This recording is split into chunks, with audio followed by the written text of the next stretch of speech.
wata yar Shi'a tana cewa ba gwana fa da aƙidarki. Yawwa ita rayuwar nan kowa ya abin da ya fishe shi, ba abin da ya dame da ke wa yar Shi'a ce ko yan menene ke kika sani. A rayuwar nan nafsi ne ma sai mun je lahira ba, kowa ita kan shi. Kin zo kina wani mu ka sake kowa mu kama alzazzaki da kai mu ina. Ban mu gane mu sake kowa mu kama alzazzaki ba na ma cewa ta kai mu koma ga Allah, saboda yawancin musamman da cewa Allah ne yake yi mu kuma manzo Allah sallallahu alaihi wasallam. Amma kai kina wani ga mana wai mu ba alzazzaki da kai mu ina. Mutumin da bai iya cecen kanshi ba shine zai cece mu. Kin ga ki iya bakin ki fa. ki dinga sama bakin ki linzami. In zaki tallata aqidar ki, babu wanda ya isa ya hana ki. Ba dan iskan da ya isa duk fadin kasar ne ya hana ki tallata aqidar ki. Aqidar ki ce shi da shi kai believing. Amma muka kizo kina kama wani kauli da ba'adi.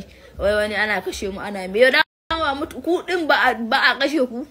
Mutum 1000 ne aka kashe muku. Zaki zo kina ga mana wai wani mu ba azazzaki wai saboda kafa. Ya kai mai da dan majalisa ne shi ko kuma House of Reps yake ko House of Assembly. Ya raina hankali ki fi shiga da ta yin ki fa. Ki kyale mu ji da abin da ke damun mu a Najeriya. Kake zo kina kama wani kauli da ba'adi. Shi ne mafita. Ya kai mu ina. Ki dinga yau bakin ki ba kake zo wata rana ma ki fita musuluncin biki sani ba. Shawara ce kyauta.